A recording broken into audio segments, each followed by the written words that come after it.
오늘 함께 하실 하나님 말씀은 잠언 17장 7절로 10절까지의 말씀을 함께 나누겠습니다. 잠언 17장 7절부터 10절입니다. 지나친 말을 하는 것도 미련한 자에게 합당하지 아니하거든 하물며 거짓말을 하는 것이 존귀한 자에게 합당하겠느냐. 뇌물은 그 임자가 보기에 보석 같은즉 그가 어디로 향하든지 형통하게 하느니라. 허물을 덮어주는 자는 사랑을 구하는 자요 그것을 거듭 말하는 자는 친한 벗을 이간하는 자니라. 한마디 말로 총명한 자에게 충고하는 것이 매 100대로 미련한 자를 때리는 것보다 더욱 깊이 박히느니라. 아멘. 자, 우리가 잠언을 계속 보고 있는데요. 오늘까지만 잠언의 말씀을 나누도록 하고 다음 주부터는 고린도전서를 들어가도록 하겠습니다.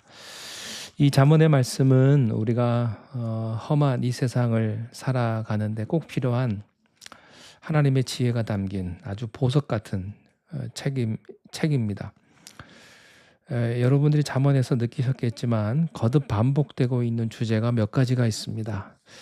마음을 다스려야 한다는 것, 또 돈의 유혹을 조심해야 한다는 것, 악인을 멀리하고 좋은 친구를 가까이 한다는 것, 이런 등등의 이런 주제들이 반복이 되는데 잠언에서 아마 가장 많이 반복되는 주제 중에 하나가 있다면 말 조심해라, 입술을 조심해서 사용하라 라는 것일 것입니다. 오늘 말씀도 역시 말에 대한 내용이에요. 오늘 말씀에서는 지혜로운 언어 사용에 대해서 그게 세 가지 포인트를 말하고 있어요. 첫째는 진실한 말을 하라. 둘째는 남의 허물을 덮어주는 은혜로운 말을 하라. 셋째는 그 사람에게 꼭 필요한 조언을 해주어라 라는 것입니다. 자, 그런데 오늘 본문을 우리가 함께 보시면서 우리가 중요하게 살펴보아야 할 것은 어떤 말을 하는가 이상으로 중요한 것은 누가 말하는가, 또 누구에게 그 말을 하는가, 이게 굉장히 중요합니다. 같은 말이라도 누가 하는가에 따라서 말의 무게가 달라집니다. 또 같은 말이라도 누구에게 하는가에 따라서 그 말의 영향력이 달라집니다. 그래서 오늘 본문에 나오는 이 세 가지 언어의 사용법을 보면서 우리는 이 점을 염두에 두는 것이 중요합니다. 자, 진실한 말을 하라. 첫째입니다. 7절에 지나친 말을 하는 것도 미련한 자에게 합당하지 아니하거든 하물며 거짓말을 하는 것이 존귀한 자에게 합당하겠느냐. 여기서 지나친 말, 영어 성경에서는 arrogant lips라고 이렇게 잘 번역이 되어 있습니다. 이 뜻을 잘 살린 번역 같아요. 아주 오만한 말입니다. 자기를 높이고 남을 함부로 무시하는 오만한 말인데, 미련한 자라고 해도 이 오만한 말을 하는 것은 합당치 않다는 것은요, 미련한 자는 지혜 없는 자니까 저렇게 아무 생각 없이 오만한 말을 해도 이해할 수 있다라고 할 수도 없다는 거죠. 아무리 미련한 자라고 해도 오만한 말을 해서는 안 된다는 뜻입니다. 정말 사람은요, 조금만 유명해지면, 조금만 힘이 생기면 입술이 무례해지는 것은 어쩔 수가 없는 것 같아요. 그 6, 70년대를 주름 잡았던 세계 헤비급 챔피언 무하마드 알리, 다 아실 겁니다. 나비처럼 날아서 뭐 벌처럼 쏘아라, 뭐 이런 유명한 말 있지 않습니까?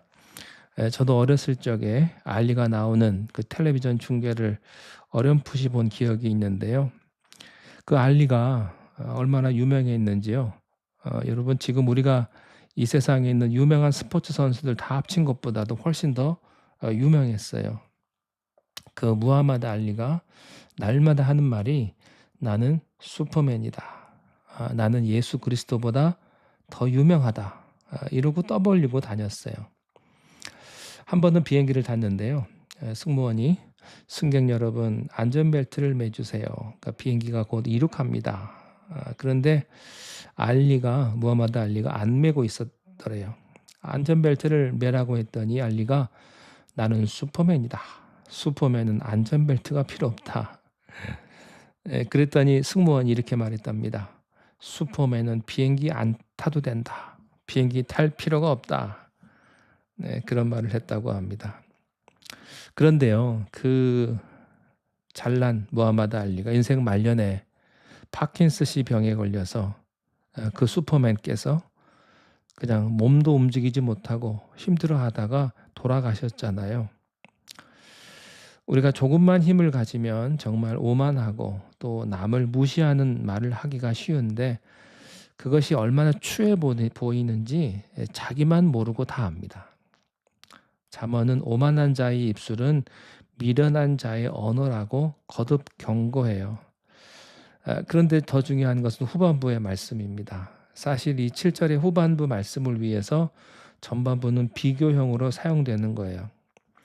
거짓말을 하는 것이 존귀한 자에게 합당하겠느냐. 여기 존귀한 자란 영어 성경의 룰러, 남을 지도하는, 다스리는 지도자를 가리킵니다. 다 지도자가 되고 싶어 하지만 중요한 것은요, 지도자의 언어가 중요해요. 지도자가 권위를 가지려면 언어가 진실해야 된다는 것입니다. 어떤 말을 하는가 이상으로 중요한 것은 누가 그 말을 하는가라고 했는데 높은 자리에 있다고 해서 그 사람이 지도자가 아니죠. 지도자의 자리에 있는 사람은 진실한 언어로 자신의 리더십을 증명하는 겁니다. 대통령이라 할지라도 거짓말을 일삼으면 그의 권위는 땅에 떨어질 것입니다. 하나님은 진리의 영이시고 마귀는 거짓의 영이죠. 아무리 똑똑한 사람도요, 자기 이익을 위해서 거짓말을 밥 먹듯이 하기 시작하면요, 그에게는 마귀가 달라붙습니다. 그가 하는 모든 일에 또 관계에 마귀가 역사해서요 다 뒤집어 버려요. 조금 능력이 부족해도 진리를 말하는 사람, 말하는 대로 살고 사는 만큼 말하려고 하는 사람에게는 성령이 그에게 역사하십니다. 그래서 지금은 좀 어려운 상황에 있다 하더라도 그 사람이 가는 길을 성령께서 지켜주시고 그 사람 주변에는 성령의 은혜로 터치가 그렇게 항상 느껴지는 거죠. 그래서 지도자가 진리의 말을 하면 그 영향력이 그 주변에 그 밑에 있는 모든 사람에게 성령의 은혜가 흘러가요. 하나님의 축복이 흘러갑니다. 반대로 지도자가 거짓말을 하면 그 영향력이 밑에 있는 사람들을 불행하게 되는 거죠. 그때부터 그 사람들은요, 마귀의 공격에 무차별 노출됩니다. 만약에 가정의 가장이 거짓말을 밥 먹듯이 한다. 그 가족은요, 정말 불쌍합니다. 왜냐하면 가장의 입술을 통해서 마귀가 그 가정을 헤쳐놓기 때문입니다. 그러나 가장이 진실된 말을 하는 사람이다. 성령께서 어렵더라도 그 가정을 지키실 것입니다. 그것은 가정뿐만 아니라 교회도 마찬가지고요. 회사도 마찬가지고 또 나라도 마찬가지입니다.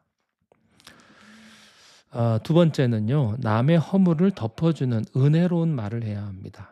9절 말씀에 허물을 덮어주는 자는 사랑을 구하는 자요. 그것을 거듭 말하는 자는 친한 것을 이간하는 자니라.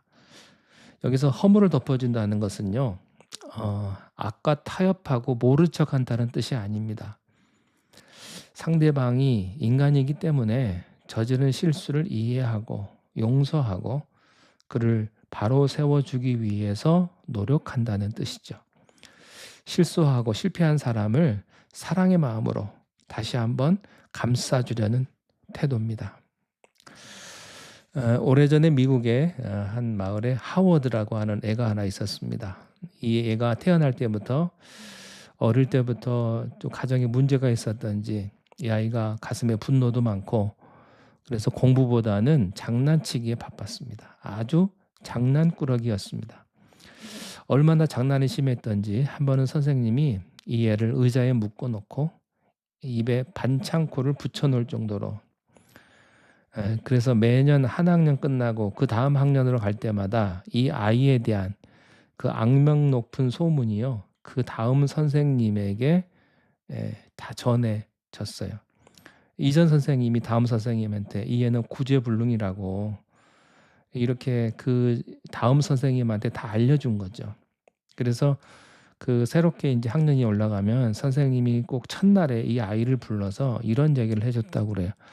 I've heard a lot about you. 너에 대해서 자세히 들었다. 너 우리 반에서 까불면 너 죽는다. 그러면서 그러면 이 아이는요 너무 속이 상해가지고 그래? 그러면 내가 내 소문을 증명해 주겠어. 그러면서 자기가 그 선생님의 믿음에 보답하기 위해 더 장난질을 쳤어요. 그런데 이 아이가 6학년쯤 올라갔을 때 그렇게 새로운 이제 선생님한테 갔는데 그 선생님도 하워드를 불렀대요. I've heard a lot about you. 똑같은 말을 했어요. 너에 대해서 참 많이 들었다. 그랬더니 하워드가 고개를 숙이면서 그렇지 뭐 선생님이 다 그렇지 뭐. 그런데 그 6학년 선생님의 다음 말이 충격적이었습니다. 그렇지만 난 너에 대한 소문 하나도 믿지 않아. 난 네가 좋은 학생이라고 믿어. 사람들이 몰라서 그렇지 너는 좋은 학생이야. 하워드가 너무 놀래가지고 선생님을 다시 쳐다봤는데 선생님의 얼굴이 너무 선하고 거짓말하는 것 같지가 않았다는 거죠. 그래서 이 선생님의 은혜로운 말이 이 장난꾸러기 하워드의 마음을 녹였습니다. 그 다음부터 나는 선생님의 믿음을 보답해야 된다. 그래가지고 이 아이가요 밤 늦게까지 공부하고 그러니까 부모가 놀래가지고 너 왜 안 하던 공부를 하니 놀랬다고 그래요. 그 해에 하워드가 학기가 끝날 때에 그 학급에서 우등생이 되었습니다.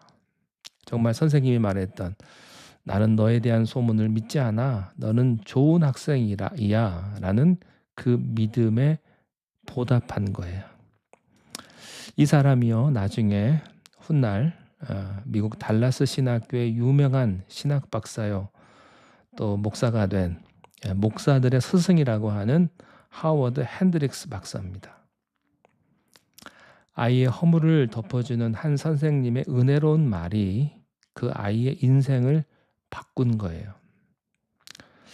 허물을 덮어주는 자는 사랑을 구하는 자라고 이렇게 얘기를 했는데요. 영어 성경에는 그 사람 주위에서 사랑이 계속해서 흘러 넘친다라는 뜻입니다. 허물을 덮어주는 말을 통해서 하나님의 사랑이 흘러나가서 사람을 변화시키는 줄 믿습니다. 여러분, 남의 잘못 너무 날카롭게 지적하지 마세요. 우리도 완전한 거 아니면서 여러분도 완전하지 않잖아요. 여러분이 한 손가락 남에게 손가락질하면요. 나머지 손가락 전부 다 여러분에게 다시 돌아옵니다. 남의 허물을 거듭 말하는 자는 친한 벗을 이간하는 자라고 했습니다. 허물을 거듭 말하는 것은 그 사람 사랑해서가 아니고 그 사람 헐뜯으려고 그 실수를 자꾸 드러내는 겁니다. 그래서요. 그 비판하는 사람들이 모이면 항상 그 모임은요. 다툼이 일어나고 관계가 다 부서져 버려요. 우리가 남의 허물을 드러내고 비판할 때마다 우리 주님이 굉장히 슬퍼하시고 또 침묵하실 것입니다. 여러분이 하나님의 음성을 들어야 사는데 하나님의 음성이 닫혀져요. 그러면 왜냐하면 여러분의 입술이 하나님의 음성을 막아버렸어요. 정상적인 하나님의 사람이면 그렇게 하나님과의 관계가 불편해지면요. 굉장히 괴로워질 것입니다. 어떤 분은 그런 생각해요. 저 사람에게 누군가 좀 옳은 소리, 바른 소리 해줘야 되는데 내가 아니면 누가 하랴? 여러분 거꾸로 생각하십시오. 왜 꼭 여러분이 해야 합니까? 물론 우리 안에 계신 하나님께서 영적인 분별력을 보여주셨어요. 다른 사람이 무엇을 잘못하고 있는지를 보여주실 때가 있는데 그것은 우리로 하여금 그를 위해 기도하게 함이 위함이지 드러내고 비판하기 위함이 아니에요. 남의 잘못을 보면서 나는 저 정도로 나쁘지는 않아. 저 정도로 악하지는 않아. 라고 스스로 즐거움을 느낀다. 여러분, 이것은요, 마귀가 원하는 거지 하나님이 원하시는 것이 아닙니다. 오히려 우리들은요, 그들을 위해서 하나님 앞에 나가서 기도해야 합니다. 우리가 보면요, 사람이 참 잔인할 때가 있어요. 잔인한 사람들이 있습니다. 우리가 남의 허물을 볼 때 안타까운 눈물이 있어야 되는데 영적인 분별력으로 남의 잘못은 날카롭게 보는데요. 그를 위해서 끝까지 기도해 주는 사람은 없는 거예요. 하나님께서 그 사람을 옳게 만들어 놓으실 때까지 우리는 그를 위해 하나님께 기도해야 될 책임이 있습니다. 그때 하나님께서는 우리를 통해 다른 사람을 치유하고 회복하는 생수의 강이 흐르게 하십니다. 특히 여러분이 부모라면, 또 구역장이라면, 또 리더십의 자리에 있다면 밑에 있는 사람들의 잘못을 너무 날카롭게 드러내고 지적하지 마시고, 개구장이 하워드의 인생을 바꾼 선생님처럼 단 한 번의 믿음을 주시기를 바랍니다. 단 한 번 은혜로 커버하면서 축복의 말을 하십시오. 하나님께서는 놀라운 기적들을 이루어 주실 것입니다. 자, 세 번째, 우리는 그 사람에게 꼭 필요한 조언을 해줘야 합니다. 10절에 보면 한마디 말로 총명한 자에게 충고하는 것이 매 100대로 미련한 자를 때리는 것보다 더욱 깊이 박히느니라. 여기서 아이러니한 게 있어요. 우리 생각에는 미련한 자에게 충고를 해야 그 사람이 안 미련해질 것 같은데 하나님은 아니라는 거예요.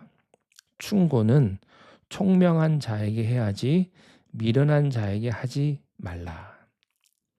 그 당시에 율법 규정에 따라서 아무리 죄를 지어도요, 매를 40대 이상 못 때리게 되어 있었습니다. 그러니까 맥시멈이 40대예요. 그런데 여기에는 매 100대라고 했잖아요. 그러니까 이 매 100대라고 하는 것은 존재하지도 않는 아주 잔혹한 형벌로서 아무리 많이 때려도 소용없다는 뜻이에요. 아무리 좋은 충고도 미련한 자에게는 소용이 없다는 뜻입니다. 여기서 총명한 자라는 뜻은 하나님을 경외하고 영적인 분별력이 있는 사람을 가리킵니다. 그런데 그런 사람에게도 결코 자기 혼자 힘만으로는 인생을 살 수가 없거든요. 인생이 어느 순간에는 약간의 자기의 잘못을 바로 잡아줄 만한 충고가 필요하거든요. 그런데 영적인 분별력이 있는 총명한 자는 완전한 사람은 아니지만 늘 배울 준비가 되어 있는 겸손하고 유연한 사람입니다. 그래서 총명한 자예요. 하나님의 음성을 듣고 방향 전환을 할 준비가 되어 있는 자. 그런 사람에게 깊이 말이 박힌다는 것은 감동을 준다는 거죠. 변화하게 한다는 것입니다. 자, 오늘 말씀이 좀 길었는데요. 오늘 메시지를 좀 정리하겠습니다. 우리가 말을 하지 않아도, 많이 하지 않아도요. 첫 번째, 진실한 말을 해야 합니다. 성령은 진리의 영인데 마귀는 거짓의 영이에요. 여러분이 거짓을 말하면 여러분과 여러분의 영향력 밑에 있는 모든 사람들이 마귀의 장난질에 노출될 거예요. 그러나 여러분이 진리를 말하면 마귀가 물러가고 성령께서 여러분에게 역사하실 것입니다. 진실된 언어를 하십시오. 두 번째, 남의 허물을 덮어주는 은혜로운 말을 하세요. 설령 그것이 사실이라 하더라도 너무 날카롭게 남을 공격하고 허물을 들춰내는 그런 삶 살지 마세요. 하나님께서는 여러분이 실수하고 실패하고 어려워하는 사람에게 한 번 더 기회를 주고 그 사람을 믿어주고 사랑하는 은혜로운 언어를 줄 수 있게 되기를 원하십니다. 세 번째, 그 사람에게 꼭 필요한 조언을 하십시오. 조언을 하는 사람이 누군가도 중요하고 조언을 하는 여러분이 누군가도 중요해요. 잔소리를 하지 마시고 깊이 생각하고 기도해서 꼭 필요한 조언을 하면 그 사람도 살고 여러분도 살게 될 것입니다. 자, 그런데요. 가만 보니까 이것이 예수님의 언어 생활이기도 했습니다. 우리 주님의 언어를 쭉 보면요. 주님의 언어는 항상 진실하셨고 남의 허물을 덮어주는 은혜가 있었고 또 그 사람에게 꼭 필요한 조언을 해주셨어요. 우리도 예수의 영으로 충만하면 그런 언어 생활을 우리가 할 수 있을 줄로 믿습니다.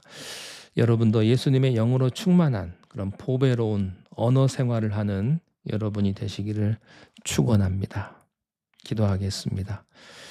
주님 은혜 감사합니다. 우리가 말을 많이 하지만 너무나 말로 죄를 많이 짓고 실수도 많이 하고 남에게 상처도 준 것 용서해 주옵소서. 회개하기를 원합니다. 우리가 말씀으로 세상을 창조하신 주님 앞에 우리에게 말할 수 있는 축복을 주신 주님 앞에 부끄러운 일이 참 많습니다. 주님, 우리의 입술이 성령의 불로 정결하게 되기를 원합니다. 거짓된 세상이 주는 거짓된 말을 버리고 진실한 말을 하는 주님의 언어를 담게 하여 주옵소서. 남의 상처를 드러내는 말이 아닌 허물을 덮어주는 은혜로운 말을 하게 하시고 보배로운 충고를 사랑으로 할 수 있는 용기도 우리에게 주옵소서. 우리 서로가 위로하고 격려하는 말로 서로를 세워주게 하여 주시옵소서. 예수님 이름으로 기도하옵나이다. 아멘.